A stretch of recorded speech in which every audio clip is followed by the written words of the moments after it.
जिज्ञासु मित्रों, बहुत बहुत अभिनंदन है आपका हमारे चैनल दिव्य सृजन स्पिरिचुअल में। प्रत्येक दिवस की भांति आज भी रात्रि 9 बजे यह लाइव चर्चा प्रारंभ हो रही है। थोड़ा सा विलंब जरूर हुआ है आज। तो उस ब्रह्म का शरीर कैसा, आज का विषय है कि ब्रह्म का शरीर कैसा, अर्थात वह ब्रह्म, वह परम सत्ता, वह निर्गुण हम जिसे कहते हैं, उसका शरीर कैसा है, उसकी आंखें कैसी है। शरीर होगा तो आंखें होंगी, हाथ होंगे, पैर होंगे। तो शरीर कैसा, आंखें कैसी और हाथ पैर कैसे, आज इस विषय पर हम चर्चा करेंगे। तो सर्वप्रथम तो आप ये समझिए कि जिस ब्रह्म को सर्वव्यापी, निर्गुण, भावातीत, गुणातीत कहा गया, भला उसका शरीर कैसे हो सकता है, उसकी आंखें कैसे हो सकती हैं और उसके हाथ पैर कैसे हो सकते हैं। परंतु यही तो भेद है समझने का, क्योंकि हम समझते हैं भेद दृष्टि से। तो भेद दृष्टि से समझने के कारण ही उसे हमें देखना होगा। क्योंकि हम भेद दृष्टि जब लगा देते हैं ना, अपनी बुद्धि जब लगा देते हैं, तो फिर चीजें अलग ढंग से दिखाई देंगी, समझ में नहीं आएगी फिर बातें। क्योंकि आपने एक सबसे बड़ी समस्या क्या है, एक सबसे बड़ी समस्या है कि ब्रह्म के विषय को समझना, वेदांत और पतंजलि के योग के विषय को समझना कठिन है। कठिन क्यों है? क्योंकि कुछ बातें आपके दिमाग में इस तरह से बैठी हुई हैं, कॉन्सेप्ट बिगड़ गया है।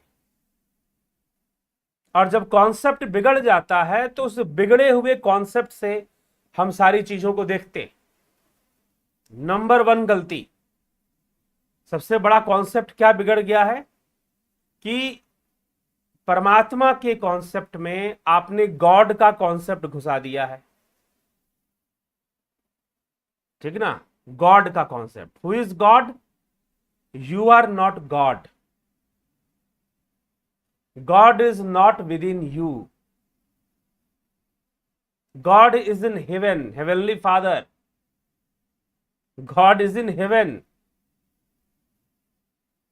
तो जो विदेशी कॉन्सेप्ट है खुदा का, खुदा 7वें आसमान पर है, यहां तुम्हारे भीतर कैसे हो सकता और तुम खुदा कैसे हो सकते हो? मार दिया गया बंसूर को अनलहक कहने के लिए। तो कॉन्सेप्ट बिगड़ा हुआ है। तुम्हें पराया कर कर देखने की आदत है, और जब आप उस शक्ति को अपने आप से अलग कर कर देखते हैं, पराया कर कर देखते हैं, क्योंकि आपने कह दिया वो ब्रह्म हमसे अलग, जबकि वो कुछ भी आपसे अलग नहीं। जब आप ब्रह्म के बारे में जान रहे होते हैं तो आप स्वयं के बारे में ही जान रहे होते हैं, किसी और के बारे में नहीं जान रहे होते। जब ब्रह्म की बात की जाती है, परमात्मा की बात की जाती है, तो सत्य है कि यह स्वयं के ऊपर ही चर्चा है, उससे अलग चर्चा नहीं है ये। लेकिन बिगड़ा हुआ कॉन्सेप्ट कि वो कहीं दूर बैठा है, हम पे देख रहा है, वो हमें सुख देने वाला है, वो कृपा कर देगा तो ऐसे हो जाएगा, वो कृपा कर देगा तो वैसे हो जाएगा। नहीं भैया, वह तुम्हारे भीतर ही है। तुम इंद्रिय जगत में खो गए हो। तुम इंद्रिय जगत में, इन आंखों की दुनिया में, इन कानों की दुनिया में, इन आंखों से जो रंग बिरंगी दुनिया दिखाई दे, तुम उसमें खो चुके हो। और इतना खो गए हो, इतना खो गए हो कि कुछ और भी है उस पर तुम्हारी दृष्टि ही नहीं है।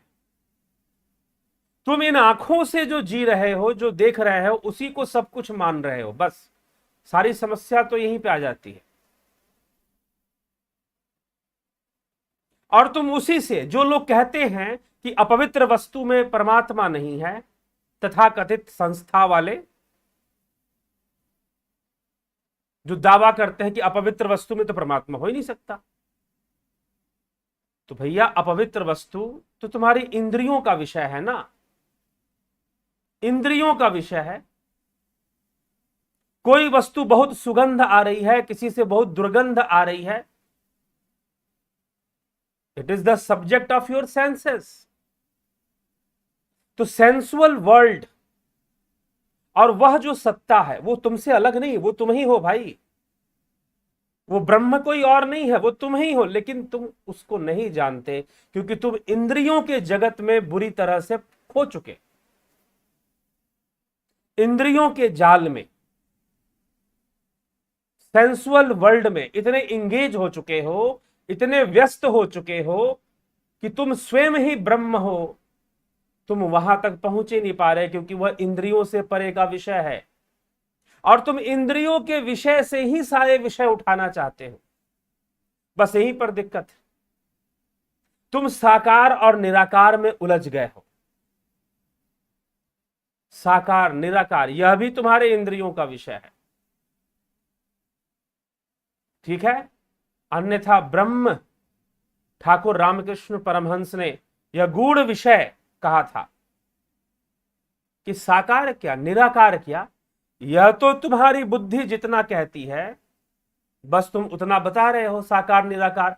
सत्य तो यह है कि वह साकार भी है, वह निराकार भी है, और साकार निराकार के परे है, जो तुम सोच भी नहीं पाते वह वो भी है, जो तुम्हारी बुद्धि में आता भी नहीं है वह ब्रह्म तो वह भी है। इसीलिए तुम ये नहीं कह सकते कि तुम ब्रह्म ज्ञानी हो गए, क्योंकि तुम जो भी कहोगे उसमें बुद्धि होगी। आप नहीं जानते एक ज्ञानी, एक योगी के पास एक बहुत बड़ी समस्या क्या होती है कि वो बताता तो बहुत कुछ है, परंतु जो बता रहा है वो उससे स्वयं असंतुष्ट रहता है। क्यों असंतुष्ट रहता है? क्योंकि उसे पता है कि मैं कितना भी बता लूं, थोड़ी प्रेरणा जरूर मिल जाएगी, परंतु जब तक साधना नहीं कर लेते तब तक तुम्हें कुछ भी समझ में आने वाला नहीं है, जब तक स्वयं की अनुभूतियों में वो बातें उतर नहीं जाती हैं। तो सुन सुनकर कितना समझोगे, सुन सुनकर क्या क्या सुनोगे, क्या क्या जानोगे।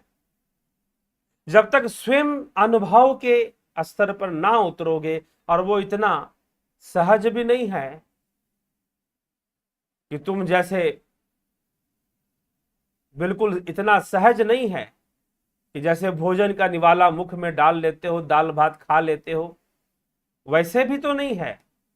जाना अंदर ही है, ध्यान अंदर ही ले जाना है, अंतर्मुखी ही होना है, परंतु इंद्रियों के इस जाल को, भले यह मिथ्या है, निश्चय रूप से मिथ्या ही है, तुम उसे नहीं जानते। इसलिए जो कुछ भी है, साकार हो चाहे निराकार हो, वह सब कुछ ब्रह्म से है, ब्रह्म का ही रूप है, ब्रह्म का ही विवर्त है, मैनिफेस्टेशन ऑफ ब्रह्मन, एवरीथिंग। लेकिन जो इंद्रियों से देख रहे हो, जो सेंसुअल वर्ल्ड है, it depend on the capacity of your senses. इस बात को अच्छे से समझना है कि इंद्रिय जगत कैसे मिथ्या है। तुम्हारे चैनल पर एक वीडियो है, क्या अपवित्र वस्तु में भी परमात्मा है, उसको जरूर सुने,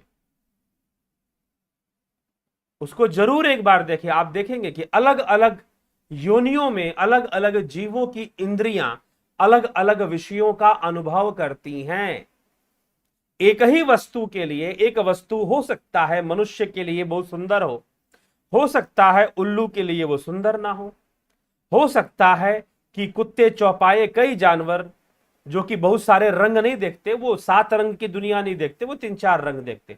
कुछ जानवर ऐसे हैं जो 9 रंगों की दुनिया देखते हैं, वो अल्ट्रा वायलेट और इंफ्रारेड रेज भी देख लेते हैं। उनकी वो कई रंगों, 7 ही रंग नहीं, 7 से अधिक रंगों की दुनिया देखने में उनकी आंखें सक्षम होती हैं।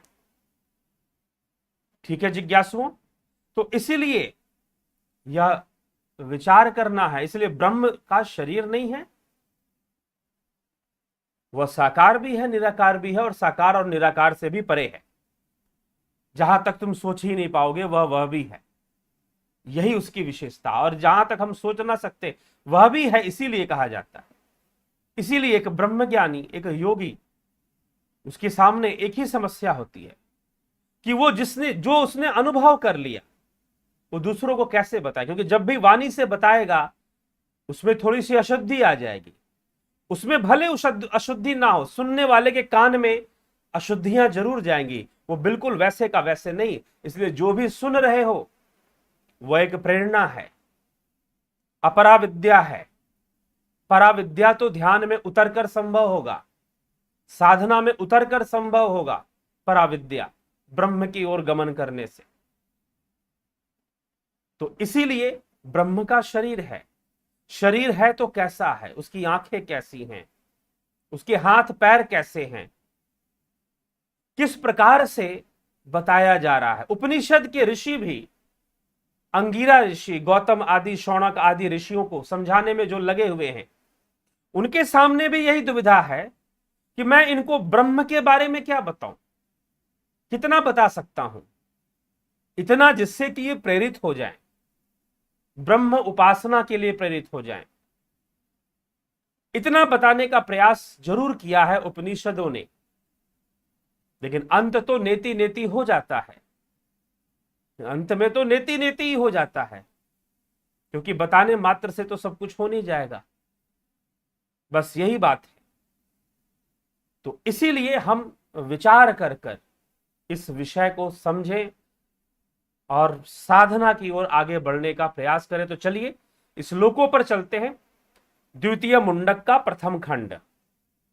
प्रथम मुंडक पर संपूर्ण चर्चा हो गई है, दोनों खंडों की चर्चा हो गई है। अब द्वितीय मुंडक का प्रथम खंड पर आज पूरी चर्चा होगी। प्रथम खंड पूरा ही आज हो जाएगा, उसके 2 भाग नहीं आएंगे, उसका एक ही भाग में, क्योंकि श्लोकों की संख्या उसमें कम है। तो चलिए, तो प्रथम खंड के द्वितीय खंड में अपर विद्या स्वरूप और फल बताया गया। यज्ञ आदि अपर विद्या की श्रेणी में आते, तो उनका फल बताया गया और उनकी एक तुच्छता, निम्नता भी दिखाई गई कि भाई यज्ञ आदि, हवन आदि कर्मों से तुम्हारा मोक्ष नहीं हो सकता। तीर्थ यात्रा करने से, यज्ञ हवन करने से तुम्हारा मोक्ष नहीं हो सकता। परंतु क्या यह निरर्थक है? यज्ञ हवन आदि तीर्थ यात्रा करना निरर्थक है? जी नहीं। मैं अपनी व्यक्तिगत बात बताऊं तो मुझे तीर्थों से बड़ा प्रेम है। तीर्थ यात्रा अच्छा लगता है मुझे भी। अब क्या करें, कोरोना ने ऐसा सबको कर रखा है कि कोई यात्रा पे जाए तो कहां जाए। ठीक है, हो तो फिर कहीं निकला जाए। परंतु एक बात हमेशा ध्यान रखिएगा, इदम तीर्थमिदम तीर्थ भ्रमंती तामसा जना आत्म तीर्थम न जानंती कथम मोक्षम वरानने। हे वरानने, हे पार्वती, जो आत्म तीर्थ को नहीं जानते और बहुत सारे तीर्थों की यात्रा कर रहे हैं, भला उन्हें मोक्ष कैसे मिलेगा? उन्हें तो मोक्ष मिल ही नहीं सकता है, भले ही आजीवन तीर्थों की यात्रा करते रहे। पुण्य कर्म है तीर्थ यात्रा, पुण्य अर्जित हो रहा है, करना चाहिए, पीछे नहीं रहना चाहिए। परंतु अगर यह सोच के बैठे हो कि इसी से सब कुछ हो जाएगा, तो वैसा भी नहीं होने वाला।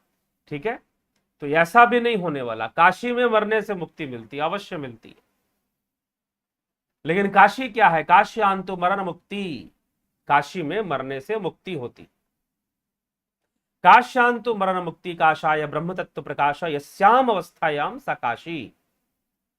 उस अवस्था में, जिस अवस्था में हम ब्रह्म का जो प्रकाश रूप है, अंतर्निहित, उसको देखने लग जाते हैं, उसको जानने लग जाते हैं, तो उसमें भी, उससे जो अवस्थाएं प्राप्त होती है, एकाग्रता प्राप्त होती है, वो हमें मुक्ति की ओर ले जाने वाला है।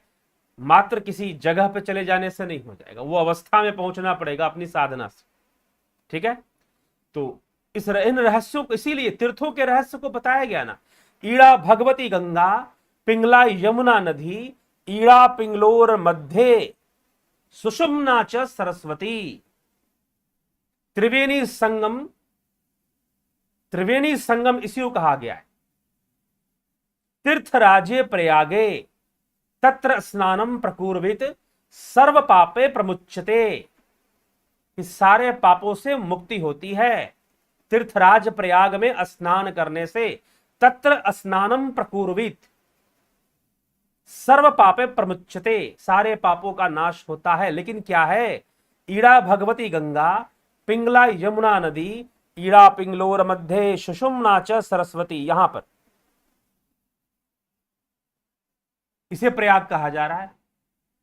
ज्ञान संकलिनी तंत्र के अंदर और कई ग्रंथों में भी इसका वर्णन मिल जाता है, कई महापुरुषों के वाणियों में भी इसका वर्णन मिल जाता है। तो तीर्थों का भी आध्यात्मिक रहस्य बताया गया कि इसको भी समझना चाहिए। और फिर तीर्थ यात्रा कीजिए उनके आध्यात्मिकता को समझकर। देखिए, अलग अलग लोग होते हैं, अलग अलग प्रकार के लोग होते हैं। एक बार बुद्ध के दर्शन करने बहुत सारे लोग आते थे, भीड़ बढ़ रही थी बुद्ध के बैठकों में, बुद्ध के विचारों को सुनने के लिए। उनकी देशना में भीड़ बढ़ रही थी, राजा महाराजा पहुंच रहे थे।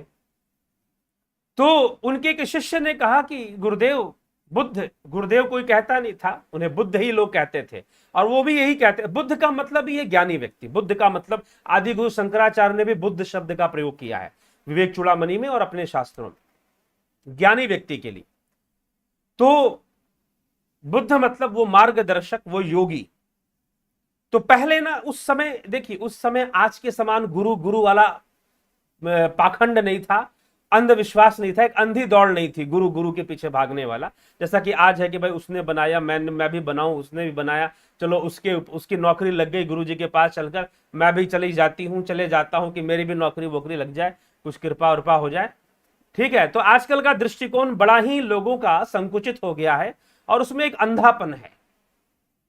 तब वैसा नहीं था। पतंजलि ने अपने आप को कुछ उस तरह के गुरु के रूप में प्रतिष्ठित नहीं किया था, ना ही बुद्ध ने वैसा कुछ किया था। समय कुछ और था, वो शायद ज्यादा ज्ञानियों का समय था, ज्यादा समझदार लोगों का समय था। ये भी अगर हम इतिहास को देखेंगे तो शायद ज्यादा कॉन्सेप्ट्स क्लियर थे लोगों के, और वो सही चीजों को समझते थे और समझाने वाले ऐसे महापुरुष भी हुए। तो बुद्ध ने, बहुत सारी भीड़ इकट्ठा हो गई, तो शिष्यों ने कहा कि गुरुदेव, अब तो आपके दर्शन के लिए बहुत सारे लोग आते हैं आपके पास। तो बुद्ध ने कहा, मेरे पास बहुत सारे लोग आते तो हैं, लेकिन सबको दर्शन प्राप्त नहीं होता, सबको दर्शन प्राप्त नहीं होता। बड़ी विचित्र सी बात है, लोग सामने आ रहे हैं, आपको देख रहे हैं, आप कह रहे हैं कि दर्शन नहीं हो रहा लोगों को। तो देखना और दर्शन करना, इन दो में बड़ा अंतर है। देखना और दर्शन करना, गुरु को देखना, गुरु का दर्शन करना, ये दो बहुत अलग अलग चीजें हैं। इनमें बहुत बड़ा भेद है।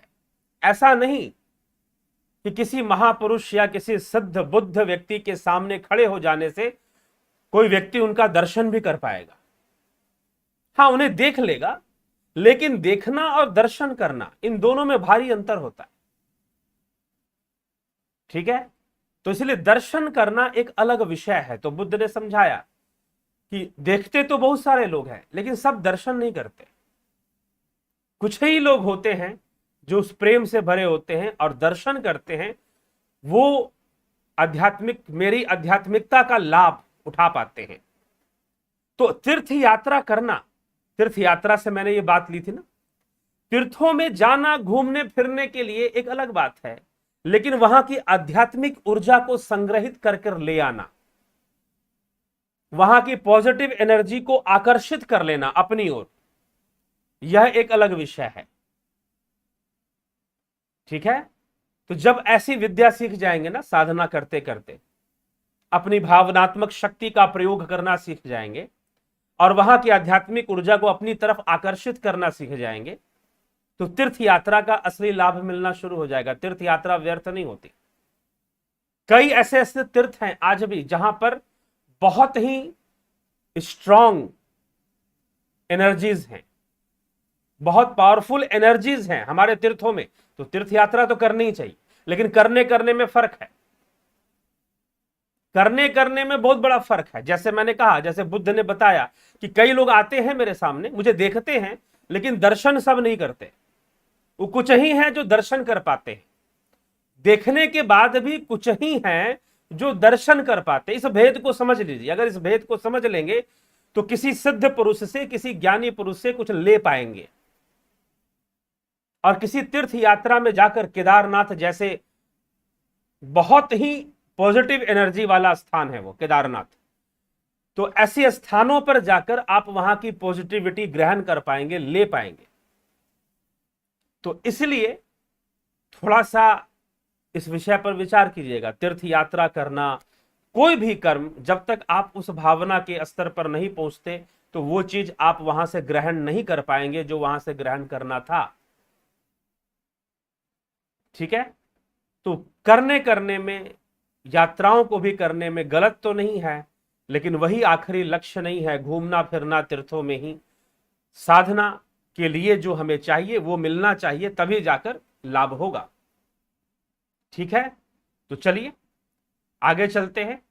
तो यही बताया गया पिछले अध्याय में कि अपर विद्या से कुछ ना होगा, उसकी तुच्छता को भी समझाया गया, उसके महत्व को भी समझाया गया, और फिर पर विद्या प्राप्त करने के लिए संतों की शरण में जाना, बुद्ध पुरुषों के शरण में जाने की बात कही गई। जैसे कि शुकदेव मुनि को भी कठोर तपस्या करने के बाद राजा जनक जैसे बुद्ध पुरुष के पास जाना पड़ा। बुद्ध पुरुष के पास जाना पड़ा। अब तो समस्या यहां पर यह है ना कि भाई कोई बुद्ध पुरुष होगा तो आप तो पहले उसकी वेशभूषा ही देखने लग जाओगे। शायद शुकदेव के मन में यही भ्रम था, तो शुकदेव का भ्रम दूर करने के लिए उनके पिता वेदव्यास जी ने उनको भेजा कि अगर तुझे ज्ञान चाहिए राजा जनक के पास जा, ताकि शुकदेव को विश्वास हो जाए कि कोई जरूरी नहीं है कि कोई ज्ञानी महात्मा तुझे जंगल में जाकर मिलेगा, हिमालय के पहाड़ियों में मिलेगा। भाई वह राजा बनकर गृहस्थ में भी तो हो सकता है, इसका क्या लेना देना। उसे समझाने के लिए, शुकदेव को समझाने के लिए, तो शुकदेव मुनि को राजा जनक के पास में जाना पड़ता है, इतनी तपस्या करने के बाद भी। ठीक है? तो इसीलिए यहां पर भी, इस पिछले अध्याय में भी हमने देखा कि कैसे ऐसे बुद्ध पुरुष के पास जाने की बात कही गई। तो आइए द्वितीय मुंडक के प्रथम खंड में ब्रह्म की चर्चा, आत्मा की चर्चा किस प्रकार से शुरू हो रही है उस पर हम देखते हैं। पहला श्लोक क्या कहता है, चर्चा करें, उसका अध्ययन करें, श्लोकों का भी साथ में। तो कहा जा रहा है, तदित सत्यम यथा सुदीप्तात पावकाद विस्फुलिंगा सहस्र प्रभवन्ते स्वरूपा तथाक्षराद विविधा सौम्य भावा प्रजायन्ते तत्र चैवा पियन्ति। सौम्य है प्रिय, वह सत्य है जिस प्रकार प्रज्वलित अग्नि में उसी के समान रूप वाली हजारों चिंगारियां नाना प्रकार से प्रकट होती हैं, उसी प्रकार उस अविनाशी से, उस अविनाशी ब्रह्म से नाना प्रकार के भाव उत्पन्न होते हैं और उसी में विलीन हो जाते हैं। तो यहीं पर पहले सृष्टि का हिसाब किताब क्लियर कर दिया गया। पहले ही श्लोक में क्या कहा जा रहा है, महर्षि बता रहे हैं समझाते हुए, हे प्रिय, सत्य यह है कि जिस प्रकार प्रज्वलित अग्नि से उसी के समान, उसी की जैसी रूप वाली हजारों चिंगारियां नाना प्रकार से प्रकट हो रही हैं, उसी प्रकार उस अविनाशी ब्रह्म से नाना प्रकार के भाव उत्पन्न हो रहे हैं। नाना प्रकार के भाव उत्पन्न हो रहे हैं और उन्हीं भावों में, और वो सारे भाव वहीं से उत्पन्न होकर उसी ब्रह्म में लीन हो जाते हैं। उनका प्रलय भी उसी ब्रह्म में हो जाता है। तो ब्रह्म से सब उत्पन्न होकर ब्रह्म में ही लीन हो रहे हैं। जैसे समुद्र के किनारे असंख्य लहरें उत्पन्न होती हैं, समुद्र में ही समा जाती हैं। वैसे ही ये भाव जगत है, वैसे ही ये भव सागर है। अनेकों भावनाएं उत्पन्न हो रही हैं, उन भावनाओं के वशीभूत जगत उत्पन्न हो रहा है। यह भाव जगत, यह भावनाओं का समूह ही तो जगत है। इसीलिए इसे भव सागर कहते हैं। भव सागर, भावनाओं का सागर। जैसे सागर में लहरें उत्पन्न होती हैं और सागर में ही समा जाती हैं, वैसे ही ब्रह्म रूपी सागर से भावनाएं उत्पन्न होती हैं। उन भावनाओं के वशीभूत ही जीव अस्तित्व ले लेता है, कर्म अस्तित्व ले लेता है। ये सब उठते हैं, गिरते हैं, नाचते हैं, कूदते हैं और अंत में उसी सागर में समा जाते हैं। उसी सागर में समा जाते हैं, अंत में उनको उसी में समा जाना है। तो ब्रह्म से अलग कुछ भी नहीं है, ब्रह्म से भिन्न कुछ भी नहीं है। सब उसी से उत्पन्न होकर उसी में प्रलय हो रहा है, उसी से सृष्ट होकर उसी में प्रलय हो रहा है, कहीं जा नहीं रहा है। ठीक है, उसी से सृष्ट होकर उसी में उसका लय हो रहा है। प्रथम श्लोक यही समझा रहा है। पिछले अध्याय में भी, पिछले मुंडक में भी हमने देखा कि किस प्रकार से मकड़ी का उदाहरण लिया गया कि मकड़ी जाल बुनती है और स्वयं उन जालों को निगल जाती है। ठीक है, वैसे ही अग्नि की जैसे लपटें उठती हैं, अग्नि में ही लय हो जाती है। समुद्र की लहरें उठती हैं, समुद्र में ही लय हो जाती हैं। बस यही जीव की स्थिति है। जीव लहर है, सागर तो ब्रह्म है। तो चलिए आगे चलते। द्वितीय श्लोक में क्या कहते हैं? तो दूसरे श्लोक में कहा जा रहा है यहां पर, दिव्यो है मूर्तः पुरुषः सबा ह्यमयंत्रो ह्यज अप्राणो है मना शुभ्रो अक्षरात् परतः पर। निश्चय ही दिव्य पूर्ण पुरुष आकार रहित है। अब कहा जा रहा है कि वह जो दिव्य पूर्ण पुरुष है, वह जो ब्रह्म है, वह आकार रहित है, उसका कोई आकार नहीं है। समस्त जगत के बाहर और भीतर भी व्याप्त है। समस्त जगत के बाहर भी व्याप्त है, भीतर भी व्याप्त है। अर्थात हम कहते हैं ना कि हमारे भीतर ब्रह्म है, हमारे भीतर परमात्मा, हमारे भीतर है, हमारे भीतर है। इसका मतलब ये नहीं कि बाहर नहीं है, वो बाहर भी सर्वव्यापी है। हम भीतर से उसे जान पाते हैं, अपने हृदय गुहा में प्रवेश कर हम उसे जान पाते हैं। बस इतनी सी बात है। इसलिए बार बार रिपीट करके कहा जाता है कि हमारे भीतर। तो कहा जा रहा है निश्चय ही वह दिव्य पूर्ण पुरुष आकार रहित है, समस्त जगत के बाहर और भीतर भी व्याप्त है, जन्म आदि विकारों से अतीत है। अर्थात जन्म मरण का कोई विकार उसमें नहीं है, जन्म आदि विकारों से अतीत है, प्राण रहित, मन रहित होने के कारण सर्वथा विशुद्ध है। इसीलिए अविनाशी, जीवात्मा से भी अत्यंत श्रेष्ठ है। यहां पर अक्षरात श्रेष्ठम परतः परः, ही अक्षरात परतः परः का जो शब्द प्रयोग हुआ है कि जीवात्मा भी तो अविनाशी है, क्योंकि जीव का विनाश नहीं होता, जीव का मोक्ष होता है। विनाश शरीर का होता है, जीव का विनाश नहीं होता, इसलिए उसको, जीव को भी अविनाशी कई ग्रंथों में कहा गया है। तो यहां पर भी कहा जा रहा है कि वह अक्षर रूपी जीव से भी श्रेष्ठ है, उससे भी श्रेष्ठ है। वो क्यों? क्योंकि उसका आधार या उसका लोक तो हिरण्यगर्भ है, परंतु वो उससे भी परे परम लोक का वासी भी नहीं, वो स्वयं परम धाम स्वरूप है। तो जगत, वैश्वानर जगत, भगवान श्री कृष्ण ने अष्टम अध्याय गीता, श्रीमद् भगवद गीता में इसी तीन लोगों के बारे में चर्चा की। एक तो यह जगत शारीरिक रूप से इंद्रिय जगत जिसे हम कहते हैं, दूसरा हिरण्यगर्भ ब्रह्मलोक है, सूक्ष्म लोक जो ब्रह्मा का लोक है, उससे परे, उस अव्यक्त से भी परम अव्यक्त। तो इसी को यहां पर कहा जा रहा है, उस अविनाशी जीवात्मा से भी परतः परः, अक्षरात परतः परः, ऐसे कर कर उसे बताया गया है।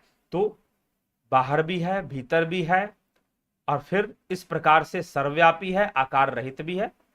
लेकिन फिर भी अब आगे कहा जा रहा है कि इसी ब्रह्म से एतस्मा जायते प्राणो मनः सर्वेन्द्रियाणि च खम वायुर्ज्योतिरापः पृथ्वी विश्वस्य धारिणी। इसी ब्रह्म से प्राण भी उत्पन्न होते हैं, मन भी उत्पन्न होते हैं, समस्त इंद्रिया और आकाश, वायु, जल, अग्नि, पंच तत्व भी उसी की लहरें हैं। उस ब्रह्म रूपी सागर की ही सारी लहरें हैं। चाहे प्राण हो, चाहे मन हो, चाहे इंद्रियां हो, चाहे वायु हो, अग्नि हो, जल हो, आकाश तत्व हो, हाँ, सब उसी ब्रह्म की, पृथ्वी तत्व हो, सब उसी ब्रह्म की क्या है, लहरें हैं। सब उसी से उत्पन्न होती हुई उसी में प्रलय होती रहती हैं। आगे कहा जा रहा है, अग्निर मूर्धा चक्षुषी चंद्र सूर्यो दिशा श्रोत्रे वाग विवृताश्च वेदा वायु प्राणो हृदय विश्वस्य पदभ्याम पृथ्वी हेश सर्वभूतांतरात्मा। उस ब्रह्म का अग्नि भाल है, मस्तक है, चंद्र और सूर्य दो नेत्र हैं। अब उसके शरीर की वर्णन हो रहा है। अब उस ब्रह्म का शरीर का उपनात्मक वर्णन अर्थात उपमा के साथ कंपैरेटिव कंपैरिजन करते हुए उस ब्रह्म के शरीर का वर्णन कि मूर्धा उसका भाल है, अग्नि ही उसकी मूर्धा है, भाल है, मस्तक है, और उसके दो आंख है, सूर्य और चंद्रमा। तो अब यहां पर लॉजिक लगाने वाले सोचेंगे, अरे भाई ये बात कैसे कही जा रही है, क्योंकि सूर्य और चंद्रमा में दूरी बहुत है, आकार भी बहुत छोटा बड़ा है, चंद्रमा बहुत छोटा है, सूर्य बहुत विशाल है, तो क्या छोटी बड़ी आंखें हैं? परंतु यह जो बात कही जा रही है इस पृथ्वी पर रहने वाले लोगों के संदर्भ में कही जा रही है। उनके लिए तो यहां से जो दृष्टि डालोगे तो चंद्रमा ही ज्यादा प्रभावशाली है। कई मामलों में ज्योतिष में चंद्र का बहुत प्रभाव, क्योंकि नजदीक है, अपनी चाल को बहुत तीव्रता से बदलता रहता है, तो अपना फल भी बदल देता है जल्दी से। ठीक है, तो दो नेत्र बताए जा रहे हैं, सूर्य और चंद्रमा। ये एक उपमा दी जा रही है कि भाई तुम अगर ब्रह्म का शरीर है तो उसका शरीर कैसा होगा, क्योंकि सब कुछ तो उसी से बना है ना, पंचभूत उसी से निकले हैं, भावनाएं भी उसी से निकली हैं, इसीलिए वह विशुद्ध रूप में भावातीत है, विशुद्ध रूप में beyond feelings, beyond experience, sensual experience, beyond sensual experience, भावातीत, जो अनेकों भावनाएं हैं, अनेकों संस्कार हैं, अनेकों स्मृतियां हैं, इन सबसे परे है, लेकिन इन भावनाओं का अस्तित्व भी उसी से है, विशुद्ध रूप में वो इन सबसे परे है।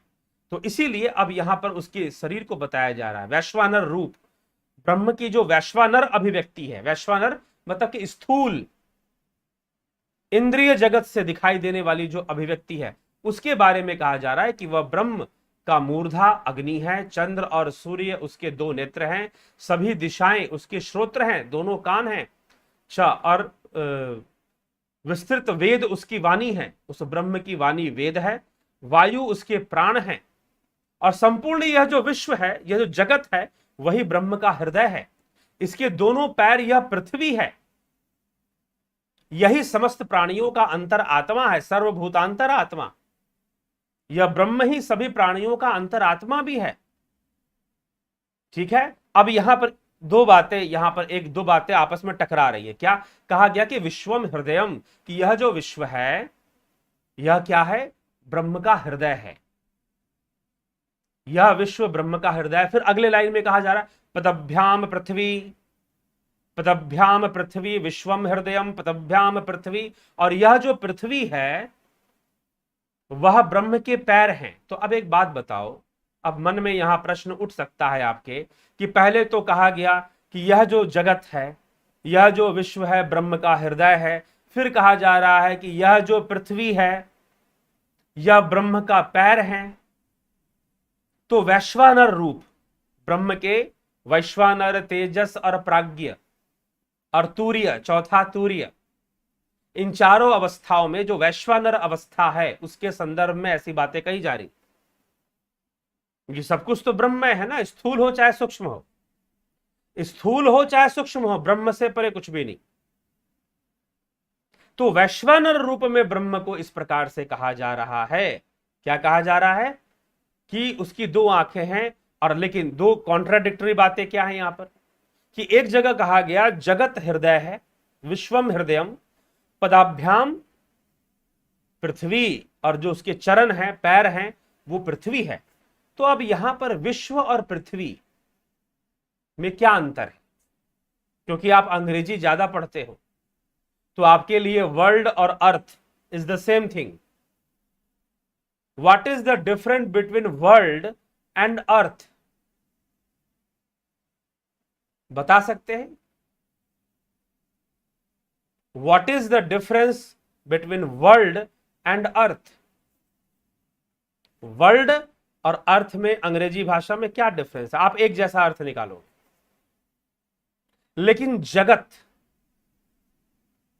और पृथ्वी में क्या अंतर है? विश्व और पृथ्वी में क्या अंतर है? पृथ्वी मतलब यह ग्रह। अगर हम संस्कृत भाषा की देवनागरी, अपनी भाषा संस्कृत की हम अगर अर्थ लें तो पृथ्वी का मतलब है पृथ्वी, ग्रह, प्लैनेट जिसपे हम रहते हैं, या पिंड जिसपे हम वास करते हैं, हम लोग रह रहे हैं, शरीर शरीर। और जगत मतलब भव सागर। विश्व मतलब भावनाओं की दुनिया, जगत। हम उन भावनाओं के साथ रहते हैं, हम भाव युक्त रहते हैं। तो शरीर के मर जाने से संसार नहीं मरेगा, आप फिर भी संसार में रहोगे, सूक्ष्म रूप में रहोगे।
हेलो, हेलो, अब आवाज आ रही है जी? अब आवाज आ रही है। बीच में आवाज की समस्या हो गई थी, थोड़ा सा बोलते हुए मैं भी ध्यान नहीं देता कि आवाज वाला वो बार चलता रहता है ना, बोलने से मेरे वो मूव करता है थोड़ा सा, नहीं आवाज होगी तो उसका मूवमेंट रुक जाता है। लेकिन अब जो है आवाज आ रही है, उसमें परिवर्तन आ चुका है। बफरिंग तो नहीं है, साउंड का प्रॉब्लम था, ऑडियो प्रॉब्लम जी, ऑडियो प्रॉब्लम अब सॉल्व हो चुका है। आगे बढ़ते हैं, तो चलिए ठीक है, तो आगे चलते हैं। अपने उसी श्लोक पर, जो श्लोक छूट रहा था उसी श्लोक की फिर से व्याख्या कर देते हैं, कोई दिक्कत नहीं, सब ठीक हो गया है अब। तो तस्माद अग्नि समिधो यस्य सूर्य सोमात पर्जन्य औषधया पृथ्वीयाम। फिर से ले लिया मैंने इसी श्लोक को। क्या कह रहे हैं महर्षि? कह रहे हैं कि उसी ब्रह्म से अग्नि देव प्रकट हुआ, उसी ब्रह्म से समिधा प्रकट हुई, उसी ब्रह्म से सूर्य प्रकट हुए, उसी ब्रह्म से सोमदेव प्रकट हुए, उसी ब्रह्म से मेघ उत्पन्न हुए, फिर पृथ्वी, फिर नाना प्रकार की औषधियां, उन औषधियों से और अन्न आदि के सेवन से वीर्य उत्पन्न हुआ, फिर पुमान योषितायाम, पुरुष और स्त्री उत्पन्न हुए, उनके सिंचन से संतान उत्पन्न हुई, कई संतानें और फिर कई प्राणी उत्पन्न हुए और प्रजा उत्पन्न हुई। और वास्तव में यहां पर देखिए संप्रसूता, वास्तव में प्रसूता शब्द या प्रसूति शब्द जो है यह नारी से संबंध रखता है, परंतु यहां से ब्रह्म को भी जोड़कर दिखाया जा रहा है कि जिस प्रकार से नारी अपने गर्भ से, प्रसव से संतान की उत्पत्ति करती है, अपने संतान को जन्म देती है, वास्तव में यह प्रसूति करने वाला भी ब्रह्म है। वास्तव में यह प्रसव करने वाला भी ब्रह्म ही है, कोई और नहीं है। ठीक है, तो सब रूप में वही बरत रहा है, लेकिन इंद्रियों के वशीभूत जीव कुछ और ही समझ बैठता है, कुछ और ही सत्य को ग्रहण करने लग जाता है। चलिए कोई नहीं, आगे ब्रह्म की व्याख्या इस अध्याय में चल रही है, आगे देखते हैं क्या कहा जा रहा है इसमें। तो अगले श्लोक पर चलते हैं, छठा श्लोक है ये। तो कहा जा रहा है, चर्चा आगे बढ़ती है ब्रह्म के ऊपर ही। तस्मादक्ष, तस्मात् अर्थात तस्मात् ऋचः साम यजुंसी दीक्षा यज्ञाश्च सर्वे कर्तवो दक्षिणाश्च संवत्रश्च यजमानश्च लोका सोमो यत्र पवते यत्र सूर्यः। उस ब्रह्म से ही ऋग्वेद की ऋचाएं निकली हैं। अब उस ब्रह्म से क्या क्या निकला है, मतलब कि कुल मिलाकर समझाने की बात यह है कि जो कुछ भी है सब उस ब्रह्म का, ब्रह्म की तरंगे रूप है। जैसे सागर की अनेकों लहरें उत्पन्न होती है ना, सब वही उसी में है।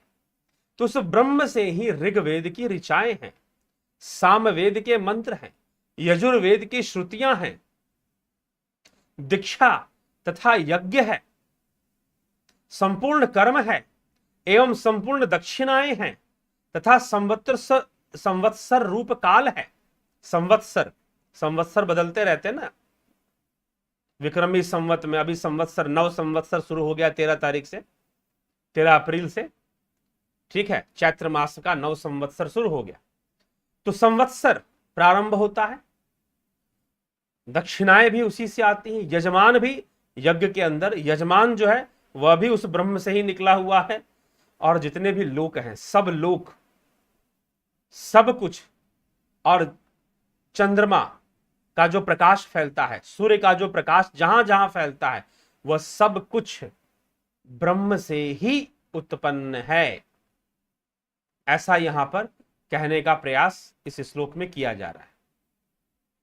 ठीक, सप्तम श्लोक पर चले तो कहते हैं कि तस्माच देवा बहुधा संप्रसूता साध्या मनुष्य पशवो वयांसी प्राणापाणो व्रीहि यवौ तपश्च श्रद्धा सत्यम ब्रह्मचर्य विधिश्च। फिर कहा जा रहा है यहां पर कि तथा उसी परमेश्वर से, उसी ब्रह्म से अनेक भेदों वाले देवता लोग भी उत्पन्न हुए हैं। तस्माच देवा बहुधा संप्रसूता, कि संप्रसूता, संप्रसूता देखिए फिर यहां पर प्रसूता शब्द का प्रयोग हुआ है।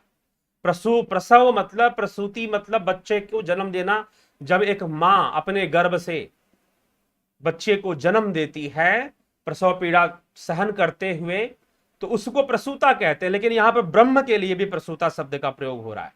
संप्रसूता, सम शब्द लगाए, जोड़ा जा रहा है, सम उपसर्ग जोड़ा जा रहा है। क्यों? क्योंकि ब्रह्म सम अवस्था में है, उसकी सारी सृष्टि सम्यक है, उसकी सारी, उसके द्वारा जो कुछ भी उत्पन्न हो रहा है उसमें उसकी कोई नियत ना है। वो अकर्ता होकर भी पूर्ण करता है, कुछ ना करते हुए भी वो सब कुछ करने वाला है। इसीलिए संप्रसूता, तस्माच देवा बहुधा संप्रसूता साध्या मनुष्या पशवो वयांसी प्राणपानो व्रीह्यवो तपस्या श्रद्धा सत्यम ब्रह्मचर्य विदिश्य। उस ब्रह्म से अनेकों भेदों वाले देवता लोग, उनके अनेक भेद हैं, अग्निदेव, इंद्र देव, वायु, इन सब के अनेक देवता लोग उत्पन्न होते हैं। साध्यगण मनुष्य पशु पक्षी प्राण अपान वायु धान व्रीह्यौ, व्रीह्यो मतलब जो अन्न है, धान जौ आदि अन्न तथा तप, तप एक भावना है, श्रद्धा भी एक भावना है, सत्य तप श्रद्धा सत्य ब्रह्मचर्य यज्ञ आदि के अनुष्ठान की विधि भी ये सब उसी से उत्पन्न होते हैं। सोच लीजिएगा, अभी पिछले श्लोक में कहा गया कि अग्नि उत्पन्न होती है, मेघ उत्पन्न होते हैं, और फिर औषधियां उत्पन्न होती हैं, वीर्य उत्पन्न होते हैं, फिर पुरुष और स्त्री उत्पन्न होते हैं, पुरुष स्त्री के सिंचन से, सिंचन से मतलब कि सिंचन मतलब कि सिंचन करना, और उससे संतानें उत्पन्न होती हैं, जीव उत्पन्न होती है। अब यहां पर दूसरा टॉपिक लाया गया कि यह सब भी उसी ब्रह्म से होता है, और जो योगी लोग तप करते हैं, श्रद्धा रखते हैं, भक्ति करते हैं, ब्रह्मचर्य करते हैं, वह भी उस ब्रह्म से ही उत्पन्न हो रहा है। सब कुछ, चाहे वो विकारों से युक्त हो, चाहे वो, क्योंकि यह तो विकार होना, देखिए गुण होना दोष होना, यह तो गुणों पे ही आधारित है ना। सतोगुण रजोगुण तमोगुण, सतोगुण से तप श्रद्धा ब्रह्मचर्य का विकास हो जाएगा, रजोगुण से कर्म और कामना का विकास होगा, काम वासनाओं का रजोगुण से विकास हो जाएगा, तमोगुण से क्रोध और तमस प्रमाद का विकास हो जाता है। तो इस प्रकार से ये गुण विकसित होते हैं, लेकिन सब कुछ उन गुणों के अंदर ही है, उससे अलग नहीं है, उसी की सृष्टि में है सब कुछ। तो तप आदि ब्रह्मचर्य सत्य श्रद्धा तप और ये सारे यज्ञ आदि अनुष्ठान की जितनी भी विधियां हैं, सब उस ब्रह्म से ही समप्रसूत है, समप्रसूत अर्थात उसी से निकला है, उसी से उत्पन्न है, उसी का प्रसव है। ये संपूर्ण संसार ब्रह्म का प्रसव है, कुछ इस तरह की बात शब्दों में कही जा रही है। ठीक, अब उसमें तत्व भी है, गुण भी है, दोष भी है, सब कुछ उसमें आ जाते हैं। ठीक, तो चलिए आगे के श्लोकों पर चले, चिंतन करें। अष्टम श्लोक में कहते हैं महर्षि, सप्त प्राणा प्रभवन्ति तस्मात् सप्तार्चिष्य समिधा सप्त होमा सप्त इमे लोका येषु चरन्ति प्राणा गुहाशया निहिता सप्त सप्त। अर्थात उस ब्रह्म से 7 प्राण, ठीक है,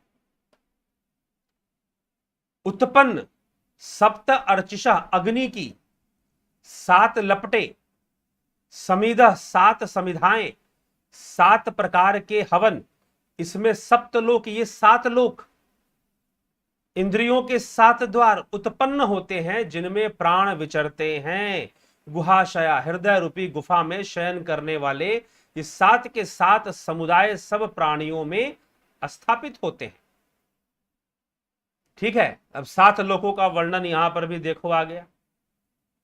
तो कुछ समुदाय जो कहता है कि 7वें आसमान पर बैठा हुआ है, भैया वह तो सर्वव्यापी है, वह तो सर्वव्यापी ही है, 7वें आसमान पर वो कहीं ना बैठा, जितने भी लोक हैं सब उसी से हैं और उसी में व्याप्त हैं। ठीक, तो यह हमें समझना होगा। तो क्या इस विषय में समझाने का कि 7 मतलब कि देखिए 7 इंद्रियों, 7 प्राण यहां पर मस्तकस्थ 7 इंद्रियों के लिए भी कहा गया है, और उसी से 7 दीप्तियां, 7 समिधा, 7 होम, और जिनमें संचार करते हैं वे 7 स्थान प्रकट होते हैं प्रतिदेह में स्थापित। ये 7 पदार्थ उस पुरुष से ही उत्पन्न जाने चाहिए, क्योंकि कई विभाजन होते हैं, कई विभाजन होते हैं। अब वो विभाजन चाहे 7 का हो, 7 इंद्रियों का हो, या फिर वह विभाजन 5 कर्म इंद्रियों और 5 ज्ञान इंद्रियों का हो, जो कुछ भी है जब कर्म इंद्रियां और ज्ञान, अब आप ये सोच रहे होंगे भाई 7 प्राण और ये 7 इंद्रियों का वर्णन कहां से आ रहा है, आपका जो इंटेलेक्चुअल है वो थोड़ा डगमगाएगा, ये 7 की संख्या कहां से आ गई। ठीक है, 7 इंद्रियां कैसे हो गई, इंद्रियां तो 5 ही हैं, 5 ज्ञान इंद्रियां, 5 कर्म इंद्रियां, है कि नहीं है। अब मैं बताता हूं, एक इंद्री ऐसी है जो ज्ञान इंद्री भी है और कर्म इंद्री भी है, उसकी गिनती कर्म इंद्रियों में भी होती है और उसकी गिनती ज्ञान इंद्रियों में भी होती है। कौन सी इंद्रिय बता सकते हैं क्या, कमेंट करके बताएं थोड़ा सा। एक इंद्री ऐसी है जो ज्ञान इंद्री भी है और कर्म इंद्री भी है, और उस इंद्री का योग में बहुत महत्व है। ठीक है, एक इंद्री ऐसी है जो ज्ञान इंद्री की श्रेणी में भी आती है और कर्म इंद्री की श्रेणी में भी आती है। ठीक, तो इस गणना में कुछ इंद्रियों को ना लेकर 7 की संख्या बनाई जाती है, और उनमें प्राणों के प्रवाह से गोपाल शर्मा जी नहीं, वह एक इंद्री है जिह्वा, जिससे खेचरी साधना संभव हो पाती है। जी हां, जिह्वा। तो जिह्वा जो है वो कर्म इंद्री भी है और ज्ञान इंद्री भी है। वाणी से, वाणी प्रस्फुटित करती है तो कर्म इंद्री है, स्वाद लेती है तो ज्ञान इंद्री है। तो वह जीभ है, जिह्वा है। जो जिह्वा है वह कर्म इंद्री भी है और वो ज्ञान इंद्री भी है। तो एक तो ऐसी माइनस हो गया, संख्या आ गई 9 की।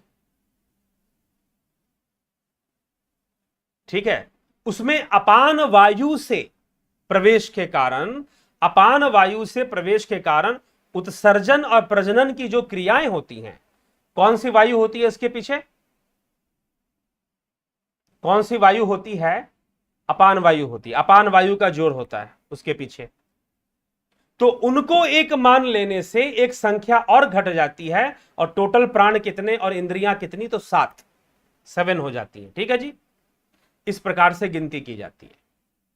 यह लॉजिक लगाने वाली बात है भाई, एक ही वायु है ना, अपान वायु ही प्रजनन के लिए भी, वीर्य आदि को निकलने में भी सहायक होता है, अपान वायु ही जो है उत्सर्जन की भी क्रिया करवाता है।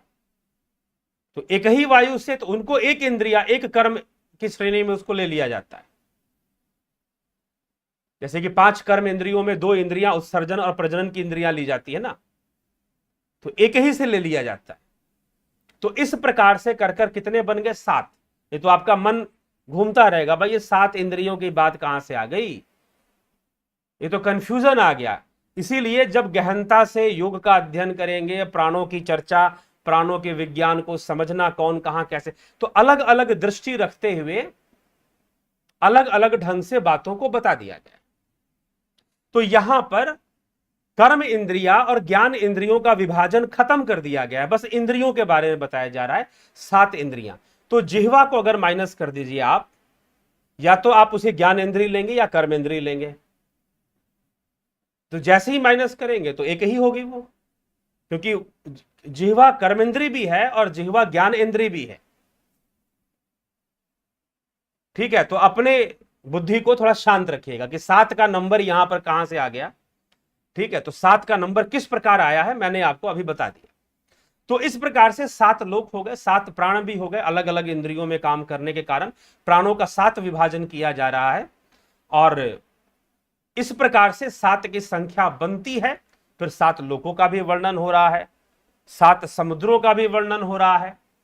तो उसमें ऐसा कहते हुए कहा जा रहा है कि सब कुछ उस ब्रह्म से ही उत्पन्न, सब कुछ उस ब्रह्म से ही उत्पन्न है, सब उसी का विवर्त है, उसी का मैनिफेस्टेशन है। ठीक है, तो अब इसमें कोई संशय नहीं।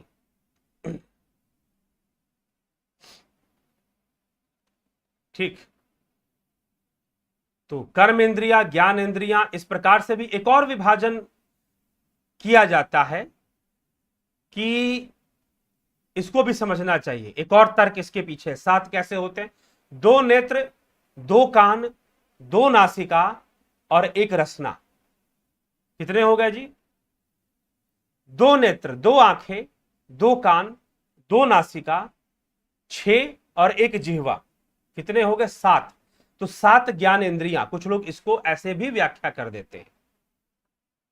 तो 7 ज्ञान इंद्रियों की व्याख्या ऐसे भी कर दी जाती है।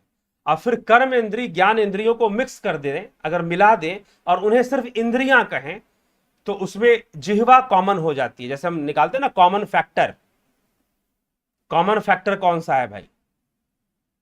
कई बार वायरिंग करते समय भी लोग कॉमन वायर ढूंढते हैं, इलेक्ट्रिशियन लोग, कि भाई चेक कर लें कॉमन वायर कौन सा है इसमें। कई मशीनों में कॉमन वायर का प्रॉब्लम आता है, पता करना पड़ता है कॉमन वायर क्या है। ठीक है, तो एक नेगेटिव, एक पॉजिटिव, एक ठंडा गर्म और एक कॉमन न्यूट्रल, तो उसमें कॉमन का निकालना पड़ता है। ऐसा समस्या आ जाती है कई बार। तो कर्म इंद्रिय और ज्ञान इंद्रिय में कॉमन जिह्वा है, जीव है। ठीक, ये समझ लीजिए। तो वहां से भी लिया जाता है। फिर दो आंखें, दो कान, दो नासिका, एक जीवा, ये भी 7 होते हैं संख्या में, यह भी 7 होते हैं। तो इनको भी 7 ज्ञान इंद्रियां कहा जाता है। ठीक, तो इस प्रकार से ये इनका फिर 7 समिधा, उनके 7 विषय, फिर इंद्रिय वर्ग प्राण, और इन सब से इसका जो विज्ञान है, समिधा का जो विज्ञान है, इन सब का जो विज्ञान है, उसको हवन करता है वह ब्रह्म ही करता है। वही उनका हवन भी करने वाला है, वही समिधा भी है, वही अग्नि भी है, पुरुष रूप में प्रकट होने वाला। तो ये 7 लोग इंद्रिय स्थान, जिनके ये प्राण संचार करते हैं, जिनमें प्राण संचार करते हैं, ये प्राणों का ही है सब, उसी से सब कुछ है। ठीक, यहां पर व्याख्या में इस तरह से कहा जा रहा है। तो चलिए आगे चले, अगले श्लोक पर भी हम चिंतन करें। 9वें श्लोक में क्या कहा जा रहा है? अतः समुद्रा त्रयश्च सर्वे अस्मात् स्यन्दन्ते सिन्धव सर्वरूपा अतश्च सर्वा ओषधयो रसश्च ये नैश भूतैस्तिष्ठते हयंतरात्मा।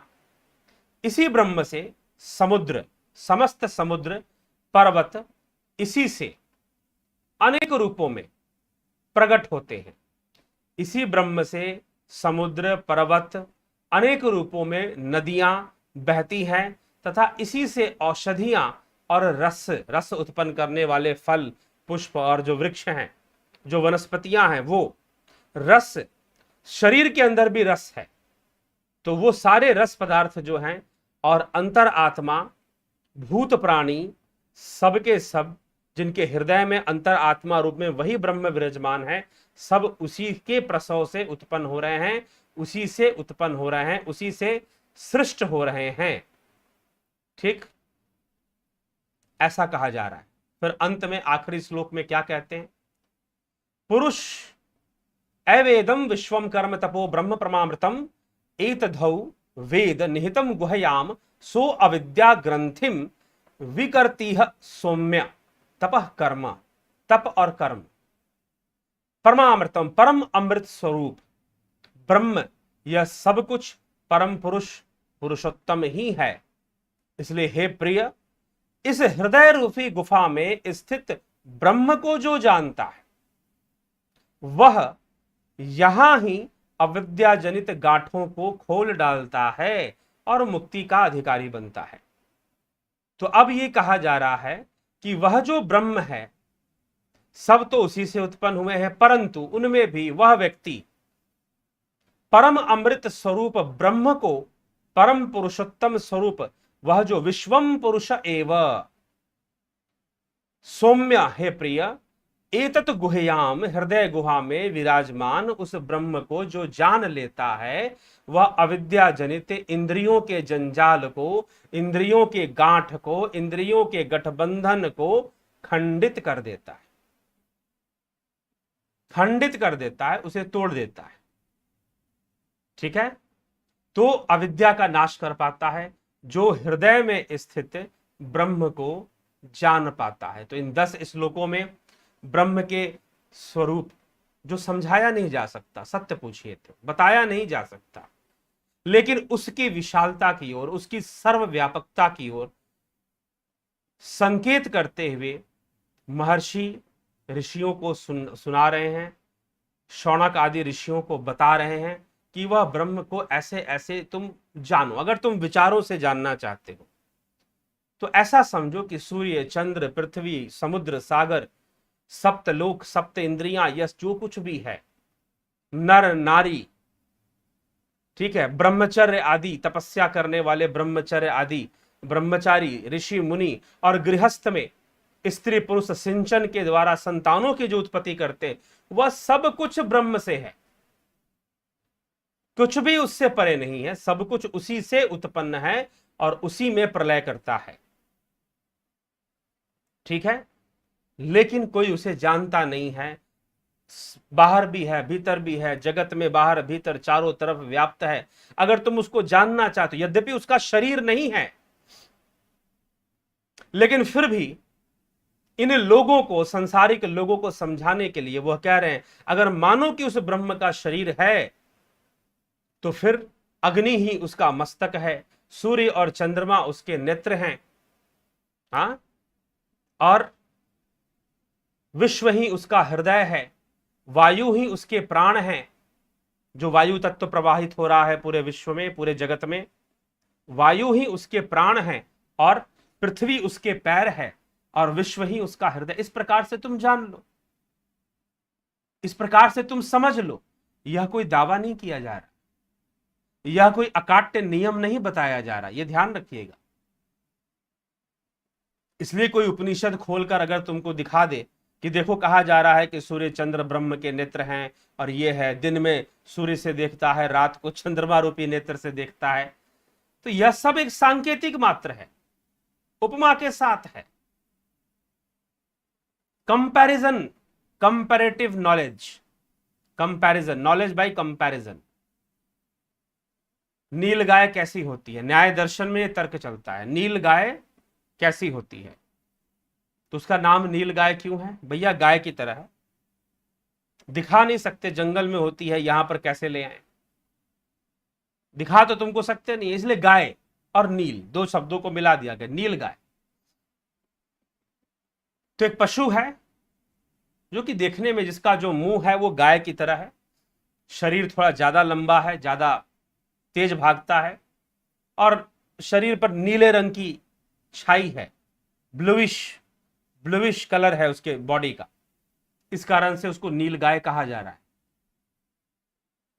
ठीक है, तो ये उसकी विशेषता है, तो नील गाय कह दिया गया, एक कंपैरेटिव नेम दे दिया गया। तो ऐसे ही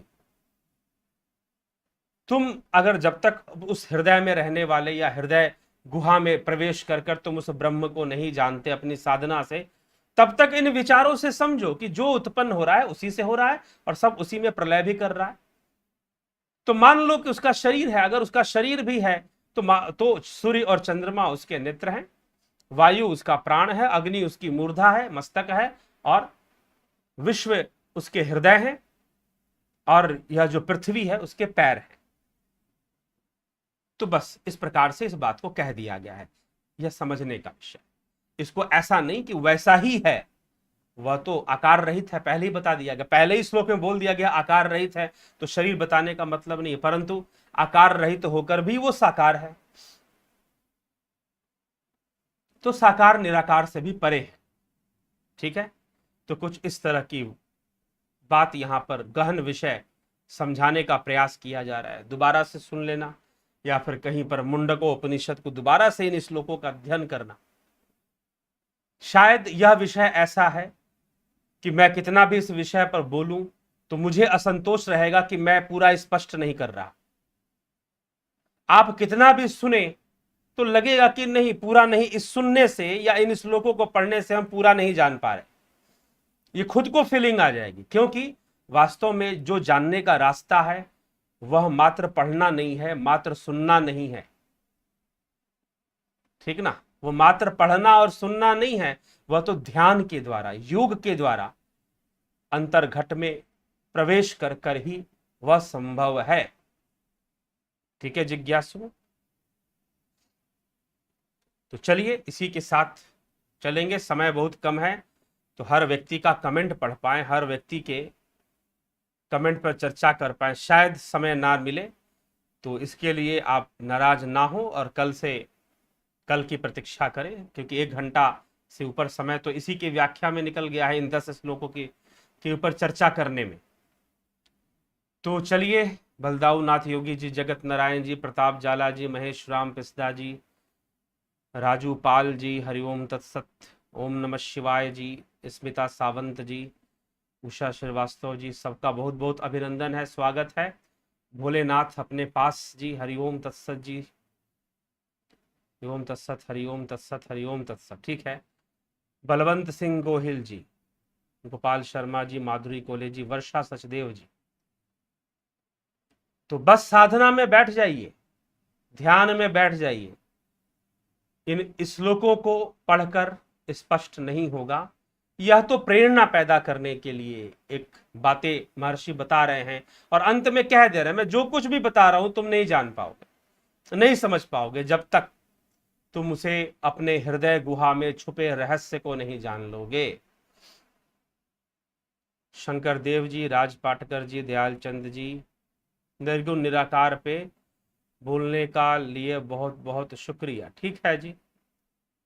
राज पाटकर जी, पिछले कई दिनों से आपसे जानकारी प्राप्त करने के लिए मैं निवेदन करते आया हूं, पर कुछ जानकारी प्राप्त नहीं हो पा रही, कृपया कोरोना बीमारी पर कुछ प्रकाश डालें। कल भी बोला था, कैसे कह रहे कि जानकारी प्राप्त नहीं? कल तो अंत में आप, कल का वीडियो आपने अंत तक नहीं सुना। इसका मतलब जब आप कमेंट करते हैं तो कमेंट का उत्तर प्राप्त करने के लिए अंत तक रुको भी तो। बताया तो था कोरोना महामारी पर, कल भी बताया था। ठीक। जय श्री कृष्ण जी, विक्रम सिंह जी, राम निवास मीना जी, जयंती भाई पटेल जी। गुरु आत्मा के शुद्ध रूप की व्याख्या किन शब्दों में की जाएगी? गुरु जी, आत्मा के कितने भी शब्दों में कर लो, उसमें अपूर्णता रहेगी, असंतोष रहेगा। अगर हमें इंजीनियरिंग करनी है दीपक पटेल जी, तो इंजीनियरिंग के प्राध्यापक के पास जाना पड़ेगा। वैसे ही ब्रह्म को जानना है तो क्या ब्रह्म की आवश्यकता नहीं? और अगर ब्रह्म की नहीं तो हमें ब्रह्म की बात कौन समझाएगा? ठीक है। वैद्यनाथ कुशवाहा जी, हमारा दोनों हैंड तो सपेमाम हरारे दो अच्छा हिया स्पष्ट नहीं है। क्या शास्त्रों में ब्रह्म का प्रतिपादन किया है उतना ही ब्रह्म की महिमा है, या उससे अधिक? और अधिक है तो कौन बताएगा? बता तो कोई नहीं सकता, प्रेरणा ही दे सकता है, प्रेरणा ही दे सकता है। अधिक क्या बता लेगा? 2-4 और जोड़ लेगा उसमें। ठीक है। और शास्त्रों ने कुछ छोड़ा नहीं है बताने वाली, जहां तक बताने की बात है, अधिक से अधिक ही बताया है। अब तो आपको अंतर्मुखी साधना करनी पड़ेगी, तब जाकर संभव है।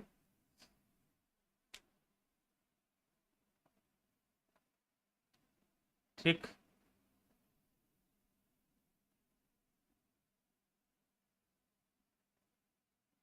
सूक्ष्म और कारण शरीर त्रिगुण ही सब चलायमान है।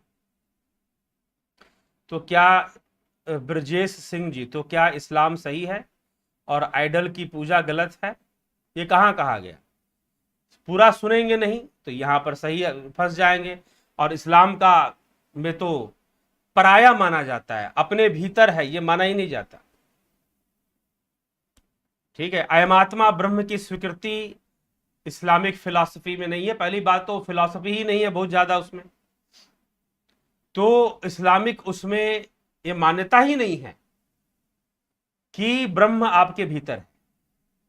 और वहां पर उनका जो परम सत्ता, जिसे वो अल्लाह कहते हैं या खुदा कहते हैं, वो करता है। वो आपको दोजक में भेज सकता है, वो आपको जन्नत में भेज सकता है, लेकिन ब्रह्म कुछ नहीं करता। ना आपको स्वर्ग में भेजता है, ना आपको नरक में भेजता है। ये तो चक्कर है। ब्रजेश सिंह जी, लॉजिक वो चाहिए जो मन को भाए। पूरा सुन लीजिए और इस्लाम की बातों से मिला लीजिए, साफ स्पष्ट हो जाएगा। ठीक है। तो वो तो कभी मानेंगे ही नहीं कि जीव और आत्मा परमात्मा एक है। यहां तो अयमात्मा ब्रह्म की विचारधारा है। यहां तो कहा जा रहा है तुम्हारे भीतर बैठा हुआ है, वहां तो ये मान्यता ही नहीं कि तुम्हारे भीतर बैठा हुआ है। ठीक है, तो यहां पर आज के विचार को आप शुरू से सुनिए। क्या कहा गया प्रारंभ में कि ब्रह्म की जितने भी बातें हैं वो स्वयं की बातें, ब्रह्म के बारे में जो भी बताया जा रहा है सत्य पूछिए तो वो स्वयं के बारे में ही चर्चा की जा रही है, क्योंकि स्वयं से हटकर कुछ भी नहीं है। वह ब्रह्म भी स्वयं में ही स्वयंभू है। तो स्वयं में स्वयंभू की जो मान्यता है, अहम ब्रह्मास्मि की जो विचारधारा है, इसके विरोध में तो सारी दुनिया है। ठीक है, इसके विरोध में तो दुनिया का कोई भी मत इसको स्वीकार करने के लिए जल्दी तैयार नहीं होता। कि ब्रह्म सर्वव्यापी तो नहीं मानते हैं लोग, सर्वव्यापी है ही नहीं। आप इस्लाम में पता कीजिए, क्या वो अल्लाह को सर्वव्यापी मानते? हाँ, वो ये बोलेंगे कि उसकी ताकत चलती है, लेकिन वो 7वें आसमान पर। तो इसलिए जोड़िए मत, ये जोड़ने का प्रयास ना ही करे तो बेहतर है। तो आपने पता नहीं क्या है, लोग इतना ध्यान से सुनते नहीं है शायद, इसीलिए तुरंत से जो दिमाग में आया फटाक से लॉजिक मारा हमने कि भाई ये तो इस्लाम सही है। मतलब आपने पूरी कुरान पढ़ ली है और आपने पूरी उपनिषद भी पढ़ ली है, तभी तो दावा कर रहे हैं ना, कुछ बाकी नहीं रह गया है। ध्यान करके जानेंगे छोड़ दीजिए, सारी सिर्फ पढ़ लीजिए, उतना ही बहुत है अंतर पता करने की। ठीक, तो बहुत भारी अंतर है, छोटा मोटा अंतर नहीं, बहुत भारी अंतर है मान्यता में। वहां पर भावनात्मक विषय है, ब्रह्म भावातीत है। ब्रह्म किसी पे कृपा नहीं करता, ब्रह्म किसी को नरक नहीं भेजता, ब्रह्म किसी को स्वर्ग नहीं भेजता, ना किसी को जन्नत में दे डालता, ना किसी को दोजख में डालता, वो कुछ नहीं करता ऐसा। ठीक है, तो ब्रह्म के लिए इन सब स्वीकृतियों को दिया ही नहीं जाता, क्योंकि आप पर्सनालिटी, आप जब भगवान या किसी को मानते तो उसे एक as a person, as a separate personality, powerful divine persona के रूप में देखते।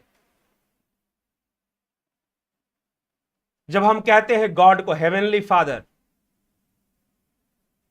हेवनली फादर, उसका बेटा कौन था? जीसस क्राइस्ट, बाइबल जो कहती है। तो हेवनली फादर, फादर कह दिया मतलब आपने उसे पर्सनालिटी दे दिया। ठीक है, तो बियॉन्ड पर्सनालिटी, ब्रह्म को तो यहां बियॉन्ड पर्सनालिटी बताया जा रहा है। ठीक है, तो बहुत भारी अंतर है, छोटी मोटी अंतर जैसी अंतर नहीं, बहुत भारी अंतर है।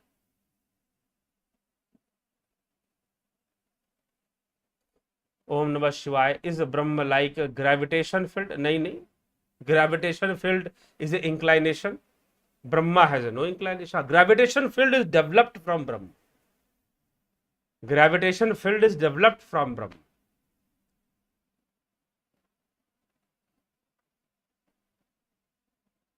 Gravitation field is not everywhere. Who said the gravitation field is everywhere?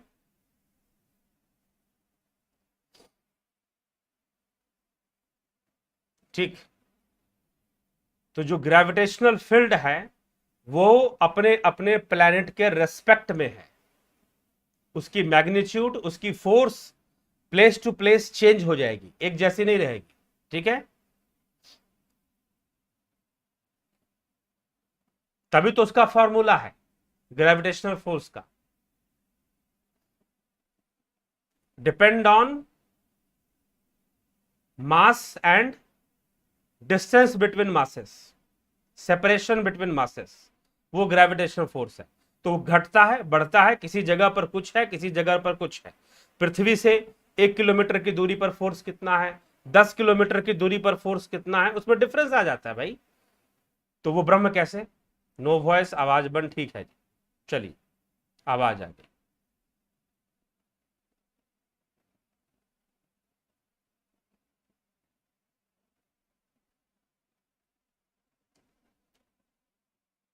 तो ठीक है, सबका बहुत बहुत अभिनंदन। चंदन जना जी, भोलेनाथ जी, दीपक पटेल, ईश्वर भाई, राबरी जी, Pratap Jala, Ram Niwas Meena, Kishore Shukla, Smita Sawant, Sean Connery, most welcome to all of you, Kiran Sharma, Anil Soni,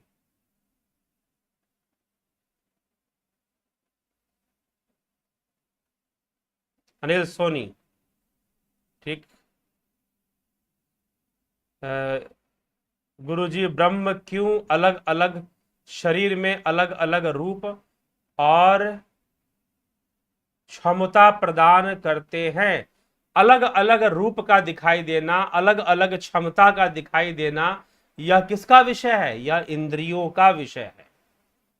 ब्रह्म तो सर्वव्यापी ही है, ठीक है। यह इंद्रियों का विषय है, यह गुणों का विषय है, जिससे कि अलग अलग क्षमता अपने अपने कर्म संस्कार के अनुसार होते हैं।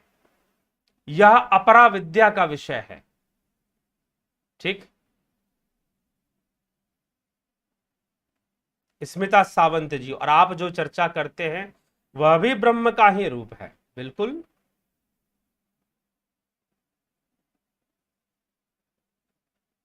कण कण में ईश्वर का वास है, कण कण ही ईश्वर स्वरूप है जी। ईश्वर कहिए या अगर उसे ब्रह्म हम कहते हैं तो कण कण सब कुछ उसी के साथ है, उसी से बना है, उसी में लय होता है।